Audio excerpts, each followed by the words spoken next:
Good morning students. तो आज लाए हैं आप लोगों के लिए थर्ड चैप्टर 3 का बंधुत्व जाति तथा वर्ग का 33 बीबीआई क्वेश्चन जो एक आपको एग्जाम में बार बार पूछा गया है। तो चलिए हम इस प्रश्न को जल्दी जल्दी कर लेंगे, क्योंकि फट जितना हम लोग रिवाइज करेंगे उतना हमको फायदा होगा। इसीलिए मैंने आप लोगों के लिए क्लास लेकर आता रह रहा हूँ, क्योंकि आपको रिवाइज बना रहे जब तक एग्जाम आपका ना हो जाए। तो पहला सवाल है, सवाल नंबर 1 है, वासुदेव कृष्ण किस वंश के थे? आपको बताना है वासुदेव कृष्ण किस वंश के थे। थोड़ा कलर चेंज कर लेते हैं हम लोग। वासुदेव कृष्ण किस वंश के थे? तो दोस्तों ये जो थे वो वृष्णि वंश के थे। कौन से वंश के थे? वृष्णि वंश। Option C is the correct answer. Vasudev Krishna किस वंश के था? वृष्णि वंश। वृष्णि वंश यहाँ पे ऑप्शन सी है। चलिए chapter question number 2।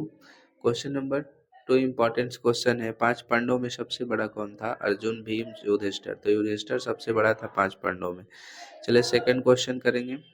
Third question, संस्कर्षण किसका दूसरा नाम है? कृष्ण बलराम। तो Balram is the correct answer. आगे जाने की जरूरत नहीं है। चलिए हम लोग करेंगे सवाल नंबर 4। सवाल नंबर 4 करेंगे। सबसे पहले रुक गए 1 मिनट। हाँ, सबसे पहले उतारवाद उतारवाद सिद्धांत का व्यापक निरूपण कहाँ किया गया था? मनुस्मृति में, ऋग्वेद में, भगवत गीता में। सी इज द करेक्ट आंसर। सबसे बड़ा जो है व्यापक रूप मनुष्यों का निरूपण सबसे ज्यादा किया गया तो श्रीमद् भगवत गीता में कि अगर आपके सामने अगर कोई युद्ध करना खड़ा है तो आप सीधा मत बनिए, और उस समय आपको युद्ध करना है।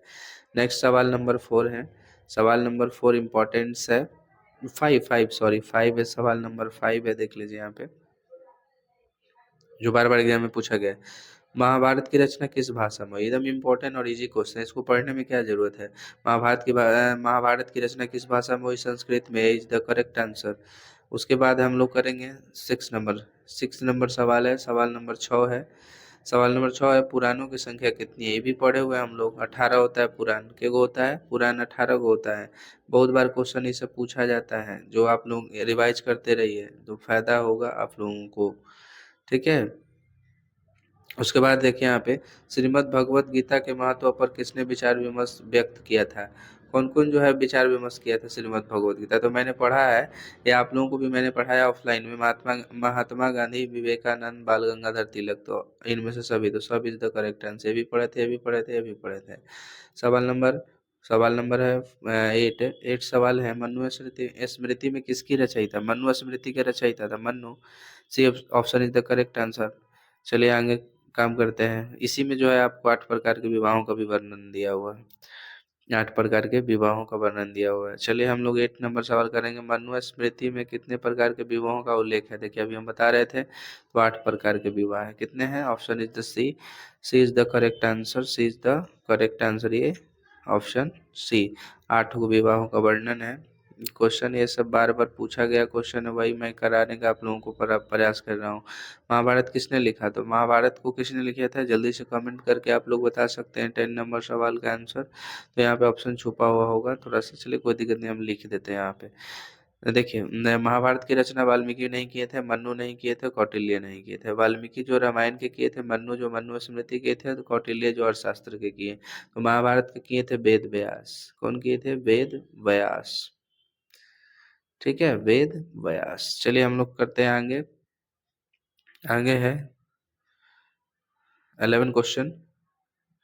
क्वेश्चन नंबर 11, महाभारत और पुराण में मथुरा के शासक वंश किसे कहा गया है?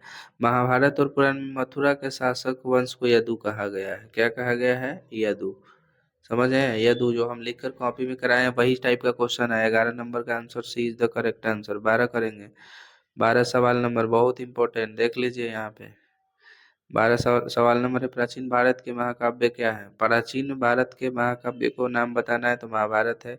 चलिए हम लोग आगे करेंगे क्वेश्चन। रिवाइज करिए, खाली खाली रिवाइज, उतारना जरूरी नहीं है। रामायण की रचना किसने की? वाल्मीकि, मन्नु, वेद व्यास। है रामायण कौन लिखा? अभी हम बताए थे आपको, Valmiki. A is the correct answer. 13 number का आंसर ये होगा। चलिए हम लोग आगे करेंगे। दुर्योधन दुर्योधन की माँ कौन थी? दुर्योधन की माँ गांधारी थी। ये option is the correct answer. चलिए हम लोग आगे करेंगे क्वेश्चन नंबर 15। बहुत थोड़ा स्पीड ज़्यादा है, लेकिन जल्दी जल्दी क्वेश्चन को हम लोग रिवाइज कर रहे हैं सिर्फ। दुर्योधन की ओर से कौरव पांडव युद्ध में शामिल थे कौन? दुर्योधन की ओर से कौन थे कौरव और पांडव युद्ध में शामिल? जल्दी से बताइए, A B C D कौन सा सही होगा 15 नंबर क्वेश्चन का? तो D is the correct answer, Bhim थे। कौन थे? भीम थे, D is the correct answer. 16 Bhim की पत्नी का नाम, भीम की पत्नी का नाम हिडिम्बा, जो राक्षसनी थी। हिडिम हिडिम हिडिम के मतलब बहन क्या थी? बहन, हिडिम्बा। हिडिम्बा का शादी भीम से हुआ। भीम के बेटा है वो घटोत्कच। कौन? घटोत्कच। चले आगे नेक्स्ट। गांडीव, गांडीव क्या था? ये इस बार भी एग्जाम में आया है। गांडीव क्या है? तो गांडीव अर्जुन का भाई, अर्जुन का पुत्र, अर्जुन का धनुष था। Option C is the correct answer. Arjun का धनुष के नाम था गांडीव। सवाल नंबर 18 करेंगे। युद्ध भूमि में अर्जुन के सामने की सेना कौन था? Dronacharya, Bhishma, Duryodhan. Duryodhan is the correct answer. Option C is the correct answer 18 number question का। नहीं नहीं सॉरी, थोड़ा सा गड़बड़ है इसमें। आएंगे हम लोग नीचे। अरे दुर्योधन, युद्ध भूमि में अर्जुन के सामने कौन खड़ा था? तो मतलब जो कौरव था, वो कौरव भी लिख सकते हैं यहाँ पे, जो दुर्योधन। ठीक है, कोई दिक्कत नहीं। चलिए नेक्स्ट हम लोग सवाल करेंगे। 19 नंबर सवाल है। गीता में उपदेश दिया हुआ है क्या? गीता में सब उपदेश है। कर्म करो भी, भविष्य की चिंता मत करो, कर्म फल हमारे हाथ में नहीं है। अगर एक बार में रिजल्ट नहीं आया तो 2 बार में नहीं आएगा, 3 बार में, ये कर्म पे डिपेंड करता है। कोई दिक्कत नहीं है, लेकिन मेहनत हम लोगों को करते रहना है। चलिए आगे नेक्स्ट। नेक्स्ट क्वेश्चन है सवाल नंबर 20 सवाल है। गोत्र किसका सूचक होता है? तो गोत्र एक उपजाति और एक जाति से विशेषव निवास के क्षेत्रों का वर्णन होता है इसमें। यानी कि 20 नंबर का ऑप्शन ये होगा, प्रत्येक उपजाति के सामान्य पूर्वज होता है, उसी को गोत्र कहते हैं। आगे है नेक्स्ट क्वेश्चन 18 नंबर। अर्जुन किसके शिष्य थे? द्रोणाचार्य के। अर्जुन किसके शिष्य थे? बताइए 21 नंबर सवाल। तो ये Dronacharya, option C is the correct answer, Dronacharya. Question number करेंगे 22 क्वेश्चन है, बहुत इंपॉर्टेंट सवाल है। मिस्र निम्न में से किस संत ने गीता पर टीका मराठी में लिखा है? टीका मराठी में लिखा है गीता पर, तो वो जल्दी से कमेंट करके आप बता सकते हैं कि कौन लिखे थे। नामदेव, एकनाथ या तुकाराम या मानेश्वर। 22 नंबर का right answer option D is the correct answer, Maneshwar. कौन थे? मानेश्वर। नेक्स्ट सवाल नंबर हम लोग करेंगे 23 नंबर सवाल इंपॉर्टेंट सवाल है, बहुत ही भयानक। क्षत्रिय शब्द का सही अर्थ बताइए। क्षत्रिय शब्द का सही अर्थ क्या होता है 23 नंबर का? तो ये राइट आंसर सी हो जाएगा, रक्षक। क्षत्रिय का मतलब क्या होता है? रक्षक। सवाल नंबर करेंगे 24 इंपॉर्टेंट सवाल है, बहुत ही बढ़िया सा प्यारा सा सवाल है। ये सवाल है, अम्बा अम्बालिका किसकी पत्नियां थी? तो विचित्रवीर्य की। ये मर गया था तो हुआ था सधुआ के, महर्षि के। ठीक है, अम्बा अम्बालिका किसकी पत्नी बनी थी? विचित्रवीर्य से दोनों से एक भी संतान उत्पन्न नहीं हुआ था, तो अब जाके वो फिर महर्षि से शादी हुआ, और जिसके बाद इसका जन्म हुआ बच्चा का। बहुत सारे बच्चे हुए थे, 100 को। चले आगे। घटोत्कच किसका पुत्र है? घटोत्कच किसका पुत्र है? अभी हम बता रहे थे ना, भीम का। D is the correct answer, Bhim. चलिए आगे। गंगा पुत्र किसे कहते हैं? बताइए, क्वेश्चन देखिए, बताइए, जवाब दीजिए। गंगा पुत्र किसे कहा जाता है? गंगा पुत्र किसे कहा जाता है? तो गंगा पुत्र भीष्म को कहा जाता है। गंगा पुत्र भीष्म को कहा जाता है। कर्ण की माँ कौन थी? कर्ण की माँ कुंती थी। कर्ण की माँ कौन थी? 27 का राइट आंसर बताइए। तो 27 का राइट आंसर हो जाएगा, option A is the correct answer, Kunti. Kunti माँ थी कर्ण की। चले 27 के बाद 28 नंबर क्वेश्चन, बहुत इंपॉर्टेंट सवाल, जो आप लोग इसे कर सकते हैं। कर्ण सेवेधिकरास्ते माँ फलेषु कदाचन श्रीमद् भगवद गीता के किस अध्याय में वर्णित है? अब ये बताना है।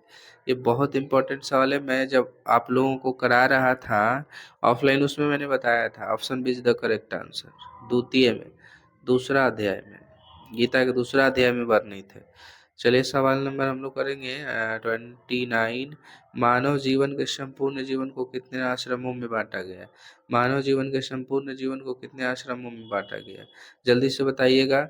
29 नंबर सवाल का right answer, option C is the correct answer, 4। Option C is the correct answer, 4। Option C is the correct answer, 4। चलिए अब करेंगे हम लोग सवाल नंबर करेंगे 30। द्रौपदी किसकी पत्नी थी? द्रौपदी सबकी पत्नी थी, नकुलवा, भीम और सबका, पांचों का, क्योंकि अर्जुन जीत कर इसको से शादी किया था। 30 नंबर का राइट आंसर होगा डी, ऑप्शन डी, सभी का। 5 पांडवों को ख्याल रखती थी, इसलिए पांचों की पत्नी हुई। 32 नंबर सवाल है, अभिमन्यु किसका पुत्र था? तो अभिमन्यु किसका पुत्र है, जल्दी से बताइए। अभिमन्यु जो है 31 नंबर सवाल का right answer A, Abhimanyu Arjun का पुत्र था। केकर? अर्जुन का। सवाल नंबर 32 के बाद 33 करेंगे। इम्पोर्टेंट है, महाभारत का युद्ध कितने दिनों तक चला था कुरुक्षेत्र के मैदान में? महाभारत का युद्ध 18 दिनों तक चला था। ऑप्शन में नहीं है लेकिन मैंने लिख दिया, डी ऑप्शन है, 18 दिनों तक चला था कुरुक्षेत्र के मैदान में। कहाँ चला था? कुरुक्षेत्र के मैदान में 18 दिनों तक। और ये जो है कुरुक्षेत्र हरियाणा में है, हरियाणा में है। ठीक है, चलिए आगे हम क्वेश्चन सवाल नंबर करेंगे 33। क्लास का लास्ट क्वेश्चन है, थोड़ा जल्दी से देख लीजिए। 33 कुरुक्षेत्र का युद्ध किसने जीता? तो कुरुक्षेत्र का युद्ध पांडव जीते थे। ये हमको बताने की जरूरत नहीं है, पांडव जीते थे। A option is the correct answer, Pandava. 33 का ए ऑप्शन। आज की क्लास कैसा लगा आप कमेंट करके बताइए, जल्दी से प्यारा सा कमेंट कर दीजिए। पांडव इसका राइट आंसर है। अगर अच्छा लगा तो लाइक कीजिए, ठीक है, और ज़्यादा अच्छा लगा दोस्तों में शेयर कर दीजिए। अगर नहीं अच्छा लगा तो चैनल को सब्सक्राइब, SUBSCRIB सब्सक्राइब कर दीजिए। ओके, इससे हम क्लास लेकर आते रहें। चलिए।